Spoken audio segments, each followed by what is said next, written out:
Tov. Bezrat Hashem, aujourd'hui nous allons traiter de Lag BaOmer.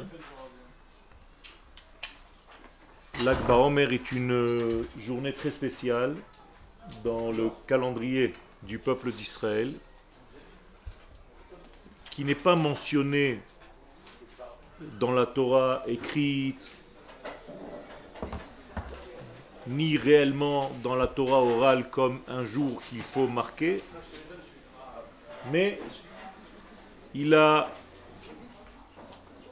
marqué l'histoire du peuple d'Israël.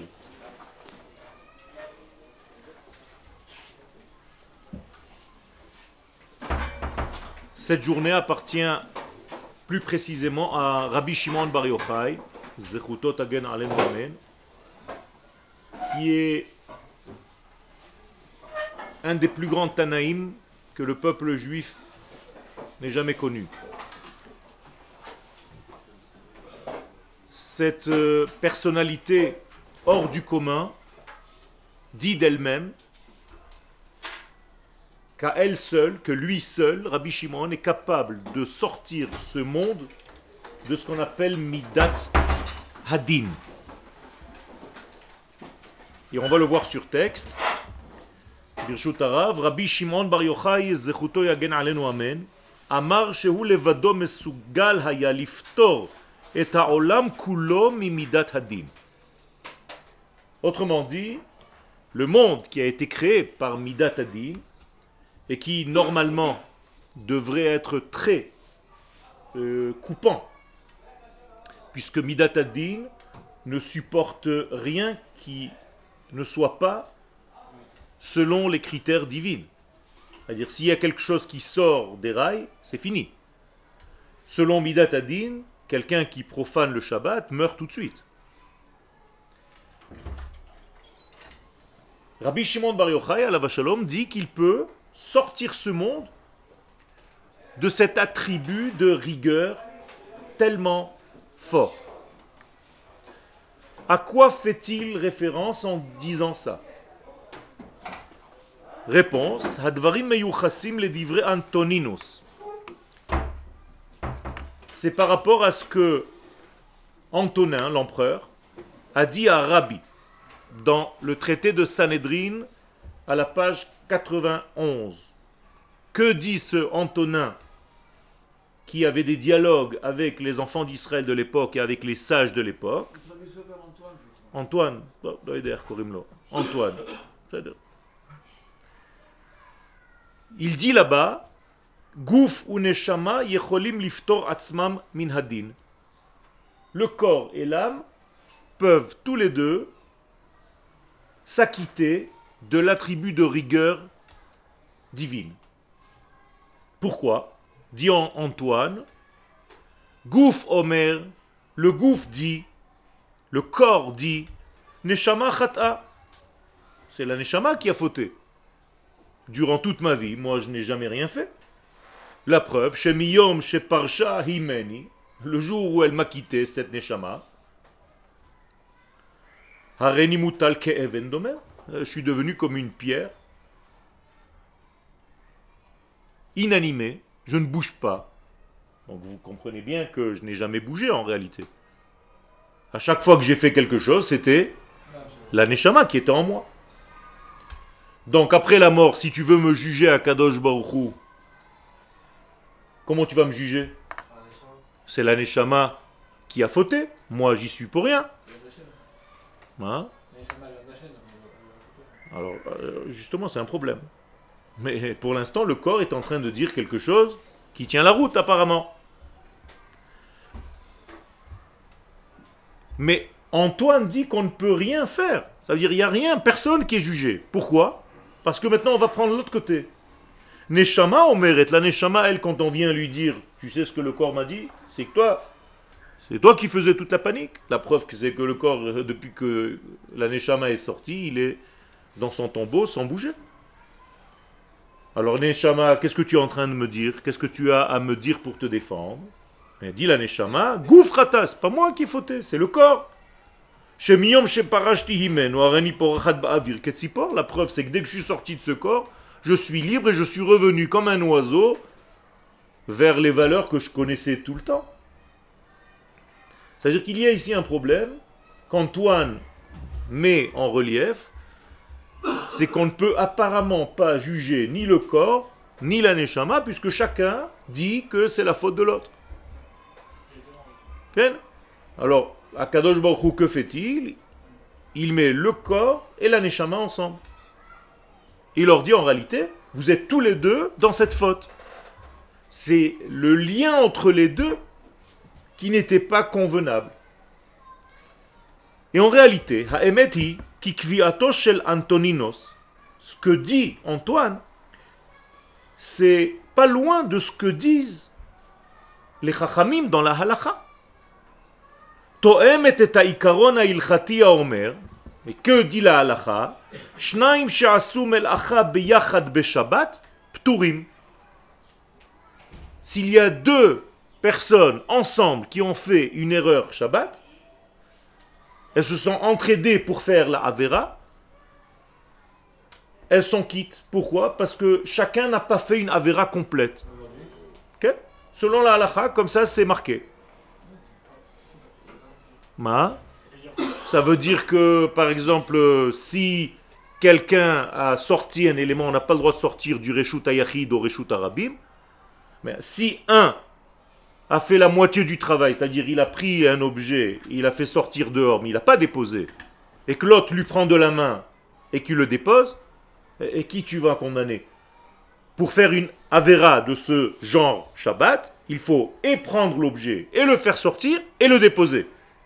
Ça, c'est une asiya complète, une action complète. Or là, il y a une demi-action, on s'est arrangé tous les deux pour faire un délit. Vous avez compris? Ça veut dire que ce sont des combines, entre guillemets, pour court-circuiter ou pour contourner la halakha. Et donc la halakha nous dit ça. Ou les fizenir e qui advarim nechonim gam le shituf aguf ve'aneshama.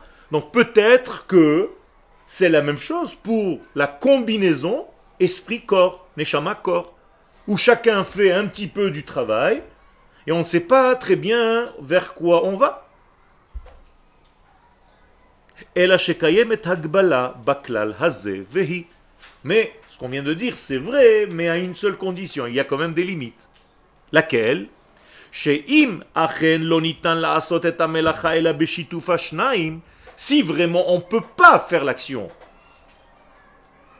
seulement si on est deux, alors les deux sont condamnés. Vous avez compris? Ça veut dire qu'il y a une condition qui vient et qui en réalité te met des limites, te dit attention. Ça c'est vrai quand on ne peut pas faire l'action séparément. Alors si les deux la font ensemble, d'accord. Mais si je peux, chacun d'entre eux peut faire ce travail, ça ne marche plus. Et c'est exactement ce qui est en train de se passer entre le corps et l'âme. C'est-à-dire personne d'entre eux ne peut faire le travail complètement à lui seul. La neshama, comme elle le dit, et elle a raison. La preuve, c'est que dès que je suis sorti, je suis tranquille, moi, j'ai jamais fauté. Elohai neshama shenatatabi tehora. Et le corps dit, moi, j'ai jamais rien fait, c'est le corps qui fautait, c'est la neshama c'est le corps qui fautait. Parce que regardez, je suis dans le tombeau, c'est le corps qui parle. Je suis comme une pierre, je ne bouge pas. Donc je suis limité. Donc leur association, c'est elle qui crée le problème.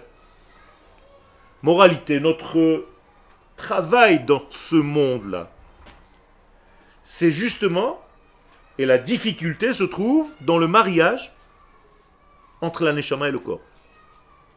Jamais dans le corps seul, jamais dans la neshama seul, mais dans le mariage entre les deux. Et ça devient quelque chose de très profond à étudier. Donc du coup là, ce que je comprends bien, les deux devraient être fautifs. Ils ne sont pas fautifs puisque chacun ne peut pas faire le travail seul. Alors qui est fautif alors? Justement, c'est ça le problème. Vient Rabbi Shimon, et qu'est-ce qu'il dit? Personne n'est fautif. Incroyable. Ça veut dire, si j'écoute Rabbi Shimon Bar Yochai, on ne peut juger personne. Et donc, je reviens à ce qu'il a dit au départ, moi, à moi seul, je peux acquitter le monde de tout jugement divin. Incroyable.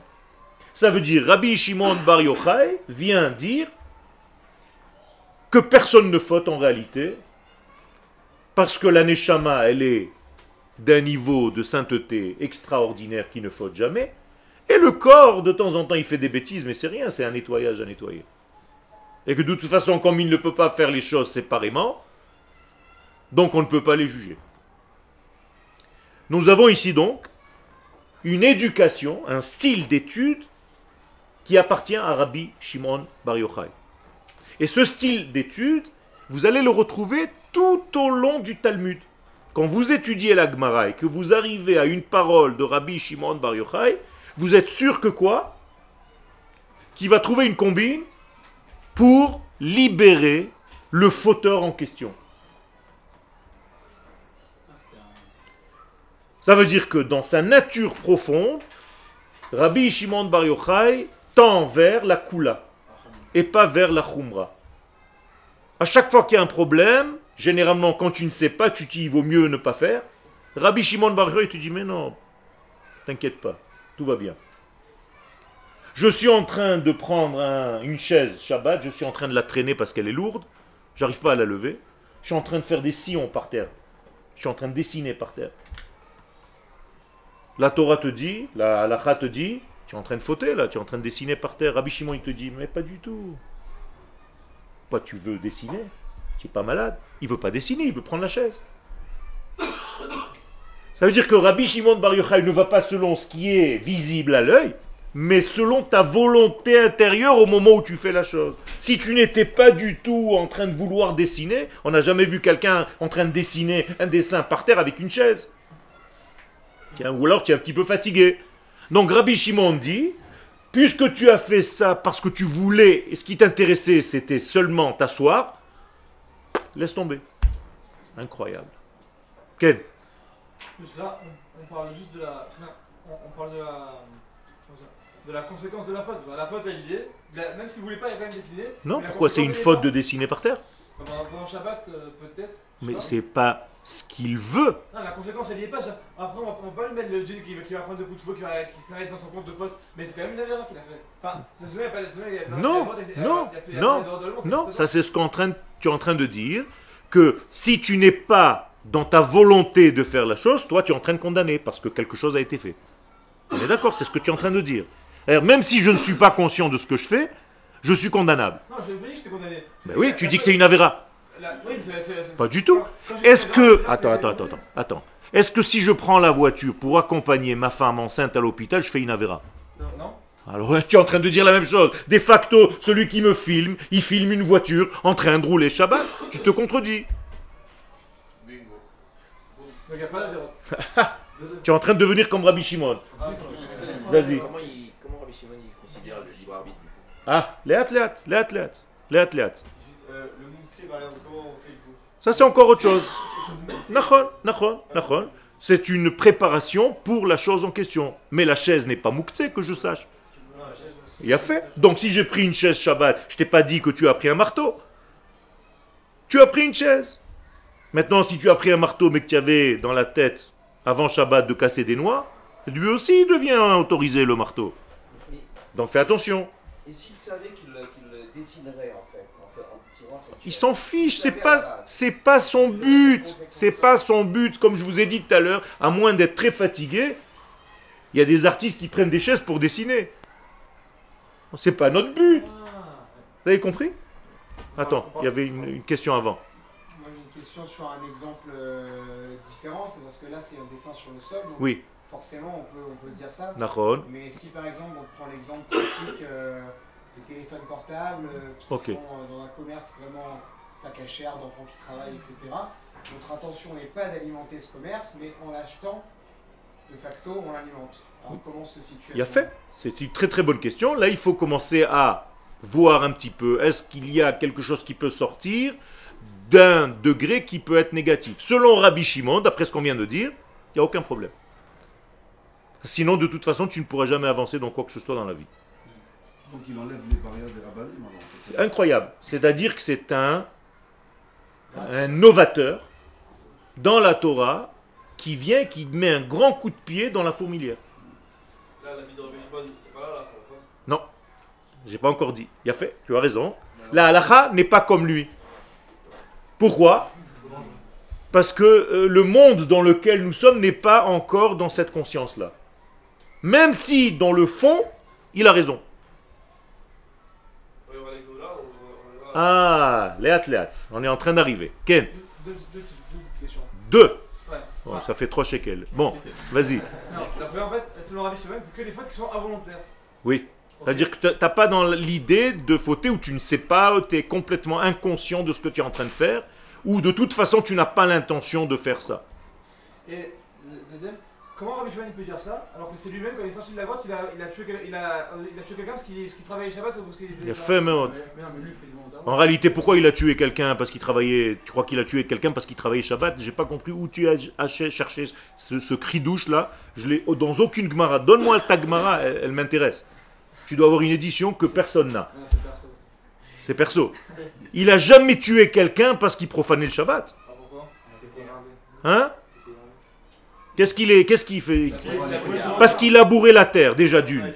Mais pas Shabbat, hein? Ah, c'était pas Shabbat, c'était un jour de semaine. Encore pire. Et donc? Alors, c'est quoi la réponse? Tu n'étudies pas la Torah? Non, pas du tout. Pas du tout. Exactement, c'est parce que c'était au moment où il y avait une domination romaine sur la terre d'Israël. Et il disait, tu es en train de leur donner de la force aux Romains. Arrête! Mais il savait pas, il fallait pas faire ça pour ça. Pas du tout, au contraire. Le type, il savait qu'il y a une domination romaine sur la terre d'Israël et il faisait le travail pour cet empire romain. Donc Rabbi Shimon Bar Yochai, dans cette condition, il se dit, moi, je suis un Dati Leumi, je ne supporte pas ça. Si j'ai pas un gouvernement israélien sur ma terre, on fait rien ici. Vous avez compris? Ça veut dire que c'était en réalité un nationaliste religieux qui ne supportait pas une souveraineté étrangère à Israël sur sa terre. Aïe, aïe, aïe, aïe, aïe, aïe. Ça veut dire que c'est un des plus grands sionistes de l'histoire. Si tu associes maintenant cette image à ce qu'on vient de dire, tu commences à comprendre un petit peu plus pourquoi. Vous comprenez que Rabbi Shimon n'était pas du tout contre le travail de la terre sur la terre d'Israël, mais à condition que tu aies un gouvernement. Ça veut dire aujourd'hui, si Rabbi Shimon est là, et que tu laboures ta terre, qu'est-ce qu'il te dit? Chazakou Baruch, continue. C'est bon, ça se fait en France? Ah ben voilà, c'est ça un problème. De toute façon, tu ne peux pas être là-bas, selon Rabbi Shimon. On ne sort pas d'Israël. C'est déjà d'une. Comme ça, ça même pas le mot qui commence par F n'existe pas. D'où on voit que Ken? d'où on voit que Rabbi Shimon a dit qu'ils vont sortir d'Israël. C'est toute sa Torah. Je ne peux pas maintenant sur un pied, mais toute sa Torah, c'est ça. Toute sa Torah, c'est ça. Et si tu vois ce que le Zohar HaKadosh dit concernant ceux qui n'habitent pas en terre d'Israël, tu commences à comprendre un petit peu plus. Et il dit, pour ne pas trop vous faire peur, c'est que ceux qui payent leurs impôts en dehors de la terre d'Israël parce qu'ils travaillent pour des nations étrangères à sa propre nation, ça ressemble à un homme qui jette sa semence par terre sans avoir d'épouse. Terrible. Ça veut dire qu'en réalité, tu as quitté ton épouse, la terre d'Israël, pour aller te marier avec ta maîtresse, Francine, Françoise, Antoinette. Ok? C'est grave. Donc de là, tu commences à comprendre que Rabbi Shimon Bar Yochai, il est très très sévère avec ceux qui quittent la terre d'Israël. Ça, c'est dans le cas où tu vis en France, tu payes tes impôts, mais si tu vas en vacances. Il a fait. Donc ça, c'est au niveau de la halakha pure, encore une fois. Rabbi Shimon, il sort pas. Au niveau de la halakha pure, tu as le droit de sortir pour 3 choses à condition de revenir. Ça veut dire, même dans la halakha pure, la condition, c'est de revenir. C'est juste de faire ce que tu as à faire, 1, 2, 3, 4, 5, et revenir. 1, 2, 3, pas 1, 2, 3, 4, 5. D'ailleurs, la plupart des gens qui citent cette halakha ne citent pas que la condition, c'est de revenir. Ou bitnaï sheyashuv. Ils te disent, tu as le droit de sortir. Extraordinaire. J'adore quand on coupe les trucs au milieu. Okay? Travail de journaliste. Tu montres juste une image. Un soldat qui est en train de tenir un flingue. Mais tu sais pas ce qu'il fait à côté. Dans l'autre main, il est en train de donner un sandwich à un petit Palestinien qui n'a même pas de quoi manger. Ça, tu ne verras jamais. C'est toujours comme ça. Donc faites attention, soyez honnête quand vous dites et quand vous citez une référence quelconque. Ok, on continue.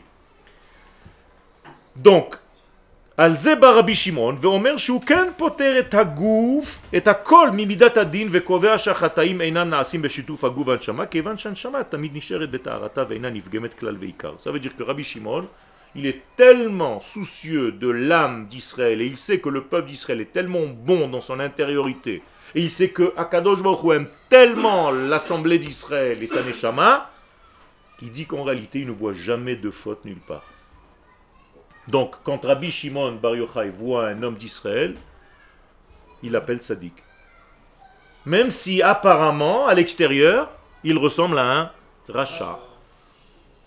Et c'est d'ailleurs ce qu'il dit. À la fin des temps, lui-même, Rabbi Shimon Bar Yochai, comment est-ce qu'on reconnaîtra la dernière génération? Elle sera vilaine de l'extérieur et très très belle dedans. Donc quand tu verras extérieurement, tu verras des gens fautés et tu vas te dire mais jamais le Mashiach il va venir. Et Rabbi Shimon juste il te met une gifle et il te dit tais-toi, tu n'as rien compris. Ce sont des fautes extérieures, superficielles. À l'intérieur ce sont tous des tzadikim. Ils ne savent même pas ce qu'ils sont en train de faire. Vous avez compris? Ça c'est une vision kabbalistique de la réalité humaine. Et plus tu es dans le sens premier de la Torah, pas dans la Kabbalah, dans le Pshat, plus c'est l'inverse. Plus tu deviens très très sévère, très coupant, et tu es mahmir dans la halacha, alors que les kabbalistes ont une tendance naturelle à être cool. Ça s'appelle kula en hébreu. Torato shel Rabbi Shimon, eina mityacheset la kilkulim, ela beheksher la chitzoniyut. Donc en réalité, Rabbi Shimon Bar Yochai, qu'est-ce qu'il dit dans sa Torah, maintenant qu'on est en train de comprendre sa façon de voir, sa vision de vie, c'est que toutes les fautes ne sont que superficielles. Il n'y a jamais de vraies fautes intérieures dans le peuple d'Israël, ça n'existe pas. Toujours des fautes volontaires, on parle. Okay? C'est comme s'ils étaient au courant de rien, parce que s'ils étaient réellement au courant, jamais ils auraient fait cette erreur. Ça peut être très dangereux. Et le meurtre? Ça peut être très très dangereux. Un meurtre involontaire, Ken, si le type n'a pas conscience de tout ça, ça peut rentrer aussi dans ce lien. Juste, il y a aussi des votes qui sont faites, il y a le dit de Tinok Shenishba, comme apparemment... Tinok Shenishba, oui. Apparemment Rabbi Yochanan, il dit que tout le monde est comme ça? Pas Rabbi Yochanan, Rabbi Shimon Bar Yochai. Il dit que tout le monde est comme ça? Ken, comme si tout le monde était dans la catégorie qu'on appelle Tinokot Shenishbu. Il y a deux catégories. Je suis en train de parler d'une manière générale. Encore une fois, je vous répète, pour ne pas que vous sortiez du cours avec quelque chose de faux en tête, la halakha n'a pas été retenue comme lui. Mais la Gemara n'a pas pour autant enlevé tout ce qu'il a dit. Il y a des gens qui disent des choses dans la Gemara, on les laisse, même si la halakha à la fin n'est pas comme. Pourquoi on laisse ces choses-là? Parce qu'il y a quelque chose de très important dans ce qu'il a dit. C'est-à-dire, il y a une vision comme ça. Prends-la en compte. Même si pour l'instant, la halakha n'est pas comme ça. Donc, Rabbi Shimon Bar Yochai, lui, voit l'intériorité. Pourquoi il voit l'intériorité des choses? Pourquoi il est capable de voir l'intériorité qui est bonne des choses? Il a fait, parce que tout simplement, dans son étude, qu'est-ce qu'il étudie? L'intériorité. Donc, comme il étudie l'intériorité, qui est la Kabbalah, qui est la Torah des secrets, qu'est-ce qu'il voit dans cette intériorité? Que du beau, que de la vie, que du bien. Et tout ce qui se passe à l'extérieur, il s'est trompé, c'est rien, il n'a pas fait exprès, il n'a pas voulu. Le Rav Kook, qui va dans cette direction d'ailleurs, dit qu'à chaque fois qu'un homme d'Israël faute, au moment où il faute, il est déjà en train de faire tchouva. Incroyable. Pendant la faute. Parce qu'il n'est pas entier à l'intérieur avec ce qu'il est en train de faire. Chaque fois qu'on fait une faute, on fait tchouva. Hein? Chaque fois qu'on fait une faute, on fait tchouva. Et c'est ce qu'il dit le Rav Kook dans son livre, Orot HaTshuva. Incroyable. Si le mec il fait un braquage, il a des mois qu'il Quel, prépare, il est... parce que sa mère, elle n'a pas de quoi manger, et qu'il a téléphoné à droite, à gauche, personne ne lui a répondu, donc il est en train de se dire, ma mère, je dois lui... Il ne sait pas, il veut juste lui donner à manger, c'est pas véritablement son cœur. Je suis en train de vous dire des choses extrêmes. Mais en réalité, ça existe. Encore une fois, ce n'est pas retenu dans la halakha. Mais cette idée, cette idéologie existe. Et elle existe, c'est-à-dire que, le mot que je veux dire, en gros, il existe, d'accord, mais c'est-à-dire qu'il n'y a pas vrai, parce que par exemple, on condamne les gens. On verra, c'est pas aussi simple. C'est pas aussi simple. Si tu as un enfant un jour, et c'est une histoire vraie, qui, pendant un mois, vole dans le porte-monnaie de son ami, et il ramène à la maison à chaque fois qu'il va chez son ami, il lui ouvre le porte-monnaie, il a découvert où se trouve son truc, il attend que personne ne le voie, il lui vole de l'argent, il ramène chez lui à la maison. Un jour, le type met une caméra dans la chambre parce qu'il voit qu'il lui manque de l'argent, et on filme cet enfant en train de voler, et on amène le film à son papa. Deux sortes de réactions. Première réaction, espèce de menteur, espèce de voleur, tu n'as pas honte. Qu'est-ce que j'ai fait d'avoir un enfant comme toi dans ce monde? Des claques, des machins, tu sors plus de cette chambre pendant un mois. Réaction générale de beaucoup de gens. Deuxième réaction, mon fils, tu es tellement fort. Mais quelle intelligence! Comment t'as fait pour ne pas que personne te voie? Et ça fait déjà 3 mois, et tu gardes ça dans ton cœur. Tu dois souffrir. Viens, on utilise ta puissance pour aller maintenant voler des secrets dans l'étude de la Torah. Si tu es capable de faire ça, tu vas être un géant dans la Torah. Deuxième possibilité. Les Chachamim nous disent que la deuxième possibilité est beaucoup plus forte que la première. Même dans ce monde. Parce qu'en réalité, tu vas prendre cet enfant, tu vas en faire un géant. Alors que si tu l'as cassé dans ce qu'il était, tu l'as traité de voleur, c'est fini, tu l'as rentré dans une catégorie. Donc il a cette capacité-là Rabbi Shimon Bar Yochai, c'est cette capacité qu'il a. C'est-à-dire de prendre la lumière et l'étincelle divine qui se trouve dans chacun, et c'est ce qu'a utilisé la Chassidoute plus tard, pour justement voir le bien, ce qu'on appelle Nekudat HaOr, le point de lumière dans chacun de nous, et de là-bas tirer que le bien, que le bien, que le bien. Arrête de te figer vers le noir, va vers la lumière. Quand tu commences à t'occuper de lumière, tu vas commencer à voir que de lumière. Quand tu commences à voir du noir, tu ne verras que du noir à chaque fois. Comme la sortie d'Égypte. Est-ce que tu sors d'Égypte pour sortir d'Égypte, pour te sauver d'Égypte, ou est-ce que tu sors d'Égypte pour venir en Israël? C'est deux manières de voir. Il y a des gens qui quittent la France parce qu'il n'y a pas, parce que. Non. Si tu quittes parce que tu vas en Israël, tu quittes même pas la France. Tu vas en Israël. Pas pareil. J'ai jamais quitté quoi que ce soit. Je suis allé vers. C'est deux manières de voir, Rabotai. D'accord? Et aujourd'hui, dans la dernière génération qui est messianique, nous disent les sages, il vaut mieux être dans la deuxième catégorie, c'est-à-dire rajouter de la lumière dans ta vie et arrêter de broyer le noir dans lequel tu es, parce que tu t'en sortiras jamais. Tu vas toujours être dans la boue. Rajoute de la lumière et tu verras que ta vie va se transformer, va grandir. C'est ce que je vous souhaite d'ailleurs, de voir la vie du côté positif, optimiste. C'est pour ça qu'on ne peut pas réprimander aujourd'hui. C'est pour ça que personne n'est capable aujourd'hui de réprimander, parce que pour réprimander, il faut être rempli d'amour. Si tu n'es pas rempli d'amour, c'est en réalité parce que tu veux casser l'autre pour te mettre toi-même un petit peu plus en relief et toutes les histoires d'ego. Ken, c'est bon? On continue. Maintenant, vous comprenez ce que c'est Torah Sod. Alors, si vous avez compris ce que c'est Torah Sod, dites-moi ce que c'est.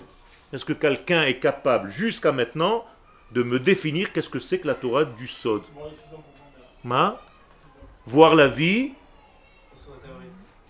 Pas seulement, parce qu'on voit aussi l'extérieur, attention. Et pas juger de l'extérieur. Vous avez dit une phrase un jour, c'était avoir les yeux de l'intérieur. Il a fait, mais pour voir quoi?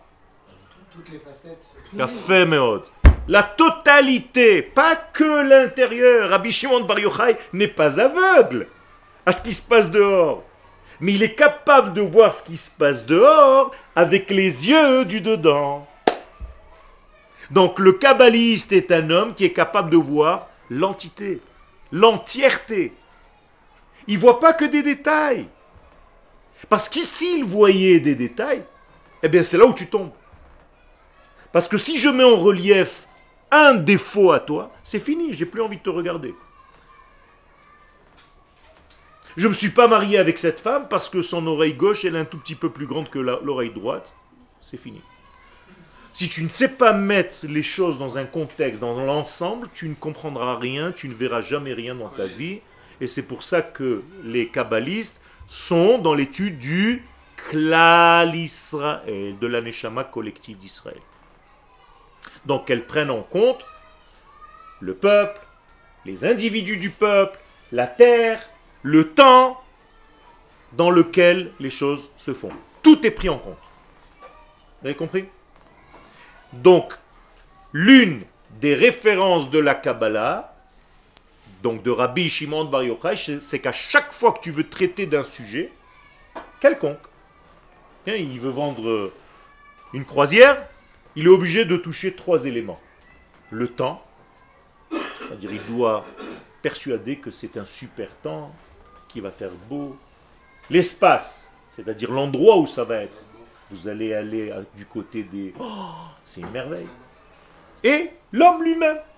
C'est-à-dire que tu vas avoir du plaisir, tu vas kiffer. Si tu n'utilises pas les 3 éléments, il y a quelque chose qui boite dans ton système. 10%, 28%. Vous avez compris? C'est ça tout le Inyan. Et d'où vient cette formule?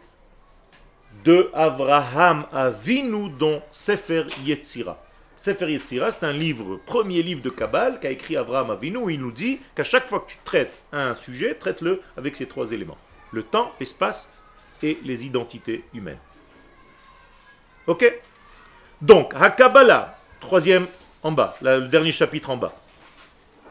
Donc, le mot Sod en hébreu veut dire... Non. Profondeur. Non. Je viens de vous le dire. Yafé meod. Globalité. Est-ce que c'est vrai au niveau sémantique? Oui ou non? Ou c'est juste parce que je viens de vous l'expliquer? Oui, c'est vrai au niveau sémantique. Prenez le dictionnaire et écrivez les histoded. Qu'est-ce que c'est les histoded? Devenir un. Faire un groupe. Voir une totalité. Qui a dit d'ailleurs Sod dans la Torah? Qui a utilisé cette terminologie? Non. Non. Vous avez encore à peu près 3858. Non. Yaakov, quand il voulait bénir ses enfants, il a dit à Shimon et Lévi, Bessodam, dans leur secret. Qu'est-ce que ça veut dire Bessodam? Quand ils sont ensemble. Il y a un problème. C'est-à-dire, tu mets Shimon et Lévi ensemble, c'est une catastrophe. Ils cassent tout. Il n'y a plus de monde. Donc il faudra les séparer dans les tribus sur la terre d'Israël. Si tu les mets ensemble, ces deux-là, ils rentrent, il ne reste plus rien de nos ennemis en 10 minutes. C'est bien, ça peut être bien. C'est d'ailleurs eux qui ont fait toute la panique avec Dina. Une fois que Dina a été violée par Shrem, c'est Shimon et Lévi qui étaient ensemble, qui ont tout massacré. Hein. Ça te plaît, toi? Non? En réalité, c'est là-bas où est utilisé le terme Bessodam, qui veut dire donc dans leur ensemble. Donc le mot Sod en hébreu ne veut pas dire seulement secret, c'est vrai que ça veut dire secret, mais qu'est-ce que c'est que le sens du secret? L'ensemble. Est-ce que l'ensemble est plus grand que la somme des détails qui le composent ou pas? Oui, même en mathématiques. C'est-à-dire que si j'ai un ensemble, il est plus grand que tous les détails qui sont à l'intérieur. Ok? Et ça, c'est la Torah des secrets. C'est la Torah de l'ensemble. C'est la Torah de la vision globale des choses. C'est la Torah qui prend en compte tous les éléments. C'est la Torah qui considère que Dieu n'est pas dans le ciel, ni dans la terre. Il est partout. C'est la Torah qui prend en compte que la Neshama sans le corps et le corps sans la Neshama ne peuvent rien faire, donc ils sont obligés de faire les deux. C'est la Torah qui ne peut pas comprendre comment un homme ne soit pas marié. Parce qu'il ne peut pas être complet, il ne peut pas réellement aboutir. Donc en réalité, c'est la totalité, c'est la vie par définition. Donc le livre clé de cette Torah, c'est l'arbre de la vie, d'une manière générale. On l'appelle Etz Chaim. Qui l'a écrit Etz Chaim? Le Hari Akadosh, en se référant à quoi? au Zohar de Rabbi Shimon Bar Yochai. C'est tout. Les livres du Rav Kook, que vous lisez, tous les livres en blanc là. Orot Israël, Orot Hatshuva, Orot Atria, Orot... Tous les Orot. Le Rav Kook dit, j'ai écrit ces livres à partir de quoi? Du Zohar et des Kitve Arizal. Tout ça. Moralité, le Rav Kook, c'est la suite logique des kabbalistes de cette époque. Tu étudies le Zohar avec une nouveauté extraordinaire, c'est que le Rav Kook a réussi à faire quoi? Non, ça c'est déjà le Zohar, c'est une dimension de Klal. Il a fait, mais il sait parler le langage de la dernière génération. Alors que si tu rentres dans le Zohar, ce sont des notions tellement grandes que tu te demandes comment tu peux les utiliser aujourd'hui. Il avait déjà fait ça, Rabbi Shimon Bar Yochai aussi. Mais à son époque, et c'était pas encore à son époque, c'était pas possible parce qu'il a enfermé tout ça dans une boîte. C'est ça que maintenant, quelqu'un fasse pour nous maintenant. Parce que c'est plus la même époque maintenant. Encore une fois, il y a fait Meon, c'est exactement ce que aujourd'hui doivent faire les nouveaux Talmidei Chachamim, c'est mettre à la portée du peuple d'Israël toute cette Torah des secrets pour que ça leur paraisse normal. Ça me paraît naturel cette Torah. J'aime cette Torah parce qu'elle coule de source. Elle est une Torah de vie. C'est ça, exactement ça. Ken. C'est-à-dire qu'elle est cachée à un certain moment et elle devient obligatoire, pas autorisée, obligatoire à un certain moment. Par exemple, il est un secret de ne pas enseigner les rapports sexuels à un enfant de 5 ans. Mais quand il a 20 ans, s'il ne connaît pas ce problème, il aura des problèmes quand il va se marier. Donc le secret qui était à 5 ans, il devient une obligation à 20 ans. C'est notre génération. Et c'est le Zohar qui le dit, et le Harizal qui le dit. Si tu écoutes Rabbi Chaim Vital et le Baal HaSulam et tous les grands kabbalistes, c'est même à partir de 5 ans. 5 ans? Ok? Pourquoi tu cries? 5 ans. Ça veut dire que aujourd'hui, c'est plus du tout une époque comme vous l'aviez imaginé. Et aujourd'hui, d'ailleurs, tout le monde, c'est plus du tout un problème de dire que tu étudies. Il y a 20, 30, 40 ans, c'était waouh. Ok? Ok. Juste, s'il vous plaît, par rapport à la Kabbalah, quoi. C'est-à-dire qu'il faut quand même avoir, peu importe l'âge, on s'en fout de l'âge, mais il faut avoir quand même, si on ne sait pas l'âge, mais c'est comment on fout, parce qu'on a étudié, ce qu'on connaît. Il y a une base, il faut que tu étudies, surtout avec quelqu'un qui est un maître dans la matière, c'est tout. Après, il va savoir quoi te dire, quoi ne pas te dire, mais ne t'inquiète pas. Il y a quand même juste que tout le monde qui a atteint un certain niveau, À un niveau certain. à un niveau certain, et ben ils seront obligés d'étudier la Kabbalah. Ouais. Il y a énormément de gens qui étudient la Kabbalah. Il y a un problème, c'est un problème. Selon certains rabbinim, on ne peut pas appeler un rav rav s'il ne connaît pas la Kabbalah.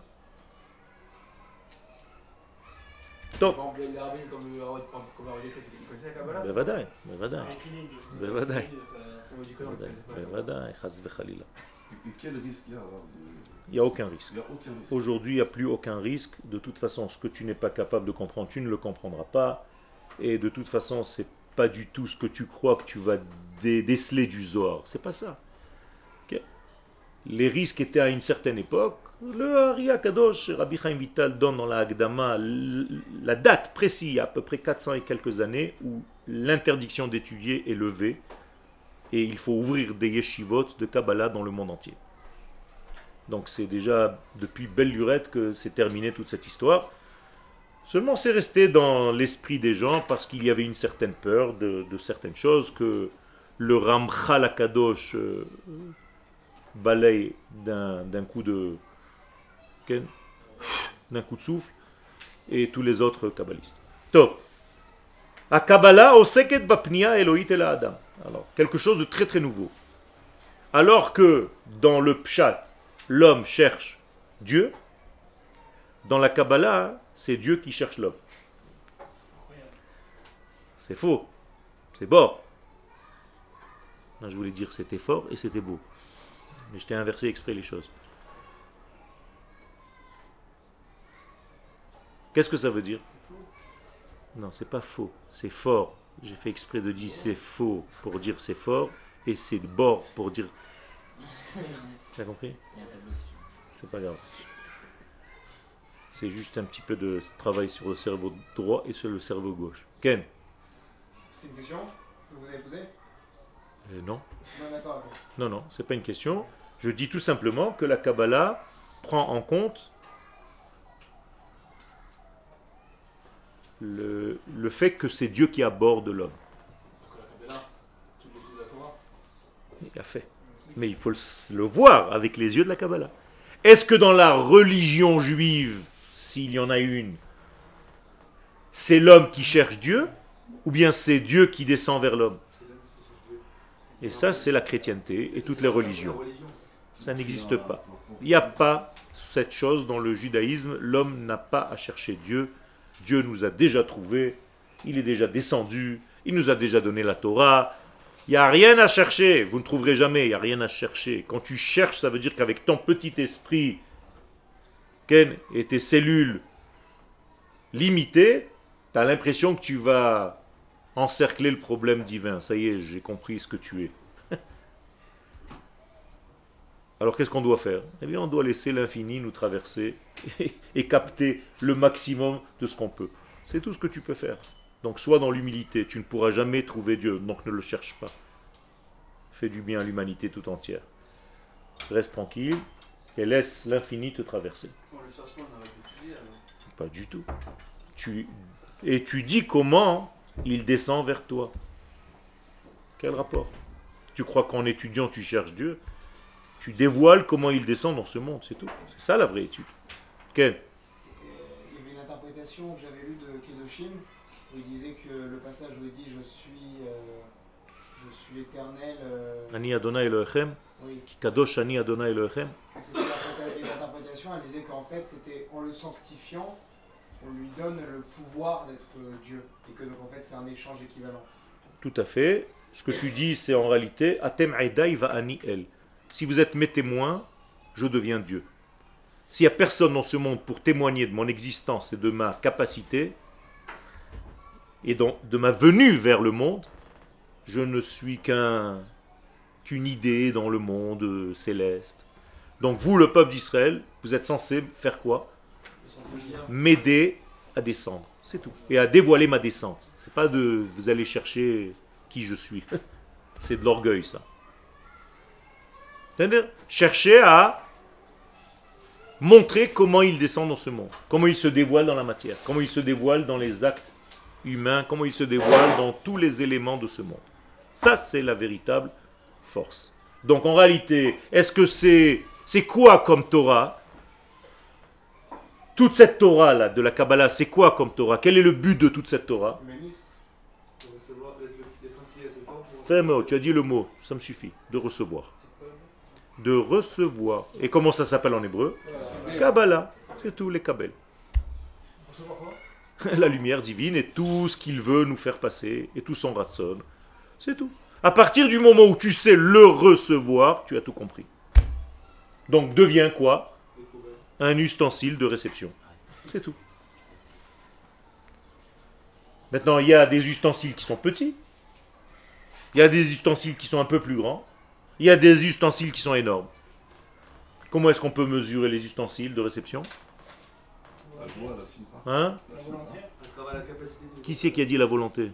C'est exactement ça. C'est en réalité le cli, c'est seulement ce que tu veux. C'est ça le cli. Donc ce que tu veux dans ce monde, comment je peux savoir ce que tu veux vraiment dans ce monde? Par des actions. Bien fait, par tes actions. Je vais utiliser une terminologie qui va vous aider un petit peu plus dans votre vie. Ce qui vous fait courir. Et retire. La route, courir, c'est les mêmes lettres que ratson, vouloir. Donc, si tu cours pour certaines choses, c'est que vraiment, tu as besoin et envie de ces choses-là. Donc, comment est-ce que je peux vous juger, par exemple, si je veux savoir combien vous voulez? Ce que vous voulez dans votre vie, qu'est-ce que je peux faire, par exemple, comme exercice? Le but là, je vais courir plus vite. Courir dans le couloir? Non. Non, c'est que vous mettez chacun les centres d'intérêt global. Non. Quand on court, vous nous demandez où on va? Tout simplement, je prends votre emploi du temps d'il y a 3 mois en arrière. Quand tu vas acheter une maison, on te demande tes 3 derniers relevés bancaires. Moi, je vous demande vos 3 derniers yomanim, des 3 dernières années. Je veux voir les rendez-vous que vous aviez dans vos jours. Qu'est-ce que tu as fait pendant tous ces jours-là? Je peux te dire, voilà, le domaine principal dans sa vie, c'est toujours la même chose. Rendez-vous ici, rendez-vous ici, rendez-vous ici, c'est toujours les mêmes sujets. Donc, c'est ce qui le fait courir dans sa vie. Comprenez comment ça marche? C'est tout. C'est aussi simple que ça. Donc, la semaine prochaine, vous m'apportez tous vos agendas. Vous n'avez pas. Okay? C'est très important de voir ce qui vous fait courir dans ce monde. Ratson égale la route. Ken. Alors, est-ce qu'on peut avoir les yeux de la Kabbalah par la Torah même? Bevadaï. Bevadaï. La Torah. Dans la Torah, cette Kabbalah existe. Non, c'est pas juste par la Kabbalah. Il y a fait mort. Ça veut dire que le véritable pshat de la Torah, c'est quoi? C'est le Sod. Tu as raison. Et c'est pour ça que le Gaon de Vilna, dans son Sidour, qu'est-ce qu'il dit? Que si tu n'as pas compris le Sod, tu n'as jamais rien compris au pshat de la Torah.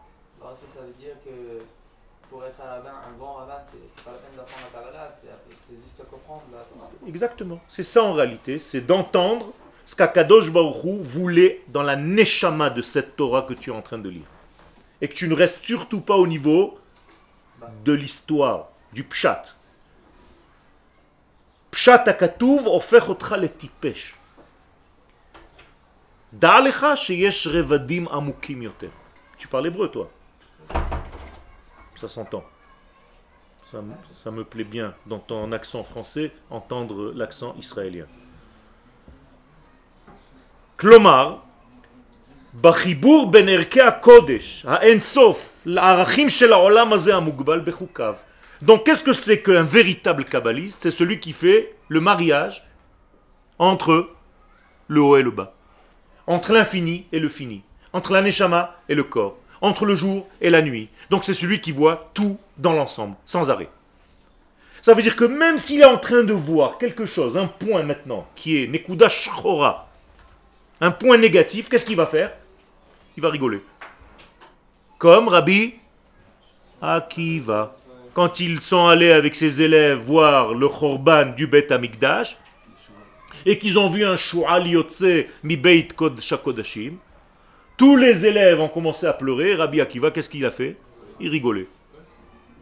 Et quand ils lui ont dit, mais Rabbeinu, comment tu peux rire? Il a dit, moi, c'est moi qui me pose la question, comment vous pouvez pleurer? Si vous pleurez, c'est que vous ne voyez pas toute l'histoire. Vous êtes en train de regarder un détail. Il dit, alors explique-nous pourquoi tu rigoles. Mais, si la prophétie d'Akadosh Baruch Hu qu'un jour il y aura des renards qui sortent ici, elle s'est réalisée, ça veut dire que la prochaine prophétie, c'est que le peuple d'Israël va revenir sur sa terre. C'est pour ça que je rigole. C'est juste une question de temps. Comprenez comment on peut devenir optimiste dans la vie? Chaque chose que tu vois, tu peux la voir avec une guisha, shona la chalutin, avec une approche complètement différente. Alors il y a des gens, c'est des râleurs tout le temps. Tout est noir. Il y a des gens qui se disent, mais pas du tout, c'est très très bien. C'est magnifique ce qui s'est passé. C'est pour ton bien. Mais pour ça, il faut voir une image globale. Et au niveau du temps, 3 éléments, rappelez-vous. Et au niveau de l'espace, et au niveau des êtres. Toujours le même sujet. Quel? En fait, on fout à la fin par rapport au séchel humain, je pense. Quel? En fait, on devient fou à force de voir toute la globalité à chaque fois des choses, ça part dans tous les sens dans la tête. Moi, je pense que c'est l'inverse. À force de regarder que des détails, on devient fou. Je pense exactement l'inverse. Parce que imagine-toi maintenant que quelque chose t'arrive aujourd'hui. Si tu ne sais pas mettre les choses en proportion par rapport au tout, tu vas devenir fou. C'est toi qui vas perdre les pédales. Au contraire, ça va mettre en relief la situation présente maintenant et tu risques de devenir malade. Au contraire, en ayant une image globale de tout, tu as beaucoup plus de orech ruach, tu as plus de sérénité. Par rapport, quand on parle, moi je pense souvent d'arborescence et ça part dans tous les sens dans ma tête. Du coup, j'arrive même plus à vous écouter. Quand j'ai pas compris. Parfois, quand je vous écoute, ça part en arborescence dans ma tête. Quel? Et j'arrive plus à vous écouter. Alors, il faut poser les questions pour revenir à l'essentiel. C'est ça le travail. Imagine-toi qu'une feuille dans un arbre elle a oublié qu'elle fait partie de l'arbre. Elle regarde ses copines, il y a combien de feuilles dans un arbre? Des milliers. Donc imagine-toi, maintenant tu as une feuille, tu regardes à droite, tu vois 10 000. Tu regardes à gauche, tu regardes 10 000. Tu te dis, mais attends, mais c'est quoi? C'est tout ce monde, c'est un ensemble de feuilles. D'accord? Jusqu'à ce que la feuille d'à côté lui dit, psst, psst. Tu sais que tous ces détails font partie de quoi? D'un arbre. C'est ça la Kabbalah. C'est-à-dire? Donc ne te perds pas, au contraire, reviens vers l'essentiel. Imagine-toi que je doive maintenant te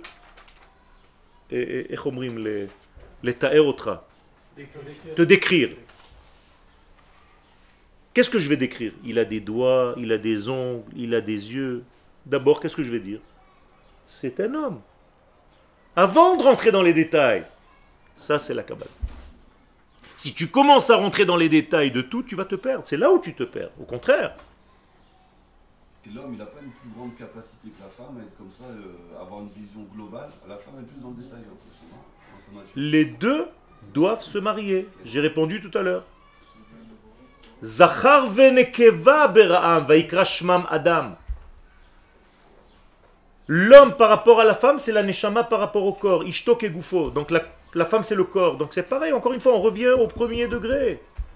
Ça peut pas être ni l'un ni l'autre. Ça doit être les deux ensemble. Yesh le'azkir, 4 shurot avant la fin, qui habasis théologie chez la Yahadut hu emunat hayichud. Il faut comprendre que le fondement même du judaïsme, c'est cette émouna de l'unicité, de l'entièreté. Qui a mis ce degré-là en relief le plus que tous? Abraham.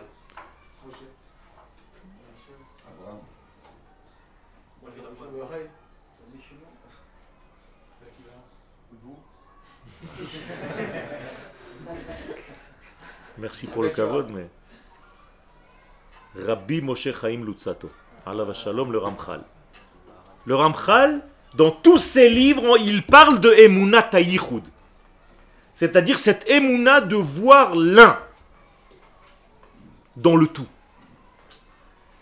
Par exemple, je rentre dans cette classe, vous êtes Bli Ainara, beaucoup d'élèves. Si je commence à regarder seulement les détails que vous êtes, chacun d'entre vous, je me perds. L'essentiel dans ce cours, c'est le fil invisible qui relie tout le monde. Et quel est ce fil-là? Comment vous pouvez l'appeler? C'est le sujet de ce cours, on est d'accord. Vous êtes tous intéressés apparemment par le sujet de ce cours. Et c'est pour ça que vous êtes là. Donc il y a quelque chose qui vous unit, que tu ne peux pas toucher avec les mains. C'est la Torah qui est enseignée dans ce cours. Donc c'est une Torah qui est transparente apparemment. Tu ne peux pas la toucher, mais c'est celle qui fait le lien. Eh bien c'est exactement la même chose. Dans ton corps, qui c'est qui fait le lien entre tous les membres? Le cœur. Ta neshama, qui utilise le sang pour circuler partout et pour amener toutes tes informations partout. Mais en réalité, s'il n'y a pas de neshama dans ce corps, qu'est-ce qui se passe? Au moment où je sors la neshama du corps, le corps il éclate en morceaux, il n'y a plus rien. Donc il revient et il n'y a plus rien. Au bout de quelques mois dans la tombe, c'est de la poussière, c'est fini. Qu'est-ce qui faisait ensemble que je sois entier? La neshama. Pourquoi vous êtes levé ce matin avec tout? Tu as une oreille qui est restée ce matin sur ton traversin? Non. Tu n'as pas de traversin, tu dors sur le matelas directement. Est-ce que tu as une oreille qui est restée là-bas? En te disant, s'il te plaît, vas-y, je suis crevé, moi. J'ai pas la force d'entendre aujourd'hui. Quoi que ce soit. Tu peux me laisser dormir jusqu'à 2 heures? Tu as déjà vu une histoire pareille? On peut faire un film, ça peut être intéressant. Mais en réalité, ça ne peut pas exister. Pourquoi? Parce que quand tu es venu au cours, qui est venu? Tout le monde. Ils sont tous d'accord. Tes milliards de cellules, tes oreilles, tes yeux, ton nez, tes poils, tout le monde s'est dit, allez, on y va. Quand je vais faire une faute, tout le monde est d'accord pour que je la fasse. Ah, justement, c'est pas évident. C'est ça tout le inyan. Ça dépend quelle faute. Et tu as raison, dans certaines fautes, c'est tout le corps qui est associé à la faute. Et dans certaines fautes, pas tout le corps.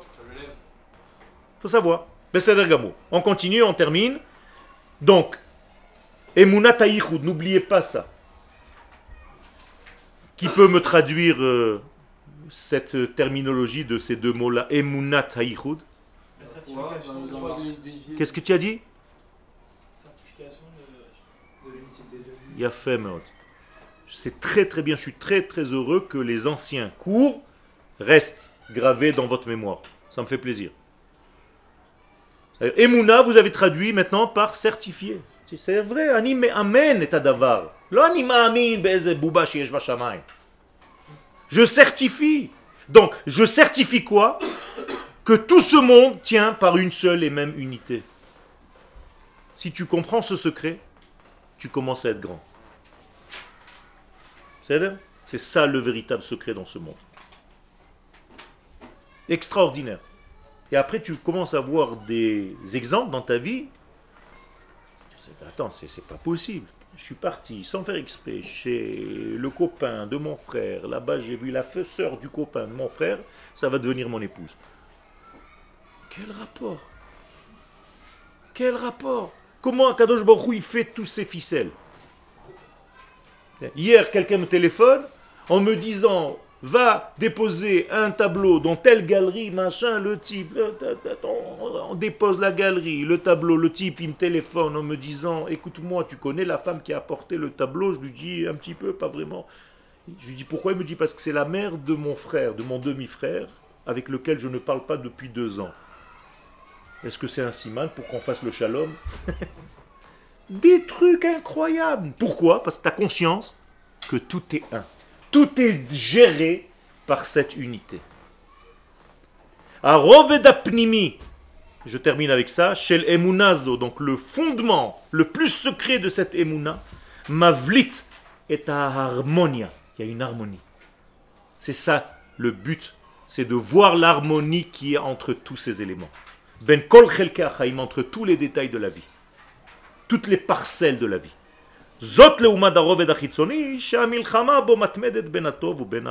Et ça, c'est en face de quoi? De tout le temps voir dans ce monde la force des ténèbres et la force de la lumière. Et toujours ils se battent comme un bon dessin animé japonais. Il y a toujours la force des ténèbres, la force de la lumière. Et là-bas, on est toujours apeuré parce que le bien, c'est toujours mesquin. Et le mal, c'est du bidon de chez bidon. Ça ne veut rien dire tout ça. Arrêtez avec toutes ces bêtises. Il y a un seul gérant de cet univers. C'est lui qui fait tout. Même ce qui te paraît un peu moins bien aujourd'hui. Et bien entendu, ce qui te paraît bien. Tout ça, c'est une seule et même unité. Sachez garder ça dans votre cœur et voyez de plus en plus l'être comme quelque chose d'entier. Quand tu dois traiter un problème quelconque dans le corps humain, ne prends pas juste la partie du corps où se concentre le problème. Ça vient d'un tout. Et au niveau du temps, ça veut dire que peut-être il s'est passé quelque chose. Et au niveau de l'espace où ça s'est passé, et au niveau de l'être lui-même. Et quand tu sais gérer ces 3 éléments, tu trouves la solution et tu guéris la personne. Toda Rabba.